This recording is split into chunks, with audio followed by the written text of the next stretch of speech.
तो दोस्तों कई बार आपको भी अपनी डेली लाइफ में इस तरह के सेंटेंसेस बोलने की ज़रूरत पड़ती होगी, जैसे कि उसके जाने के तुरंत बाद मैं आया, या फिर चाय के तुरंत बाद मैंने पानी पिया, या फिर उसके जाने के तुरंत बाद बिजली आ गई।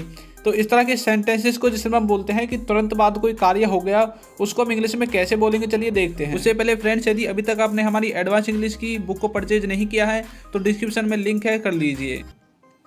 तो दोस्तों सबसे पहले हम बात करेंगे इस तरह के सेंटेंसेस को बनाने वाले स्ट्रक्चर के ऊपर, जिसमें आपको यूज़ करना है इन the wake of. In the wake of का मतलब है किसी चीज़ के तुरंत बाद कोई दूसरी चीज़ हो जाना।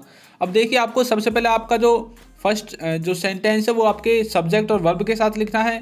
उसके बाद आपको लगाना है इन द वेक ऑफ, और उसके बाद आपको अपना जो सेकंड है वो आपको वर्ब और सब्जेक्ट के साथ लिख देना है, और तब इसका मीनिंग निकलेगा कि किसी एक घटना के तुरंत बाद कोई दूसरी घटना हो गई। तो चलिए इसको कुछ एग्जाम्पल्स की हेल्प से और अच्छे से समझते हैं और अपने डाउट को क्लियर करते हैं। तो देखिए हमारे इसमें पहला एग्जाम्पल है, वो क्या होगा, उसके जाने के तुरंत बाद मैं आया। इसकी इंग्लिश देखिए क्या होगी, I came in the wake of she left. अब यहाँ पर देखिए उसके जाने के बाद, उसके जाने यानी कि सी लेफ्ट ये मैंने सबसे लास्ट में लिखा है, और मैं आया ये मैंने सबसे पहले लिखा है। तो जो सबसे लास्ट में वो सबसे पहले और बीच में लिखना है इन द वेक ऑफ, उसके बाद आपको सबसे पहले लास्ट में लिख देना है। पानी के तुरंत बाद मैंने चाय पी, I drank tea in the wake of water.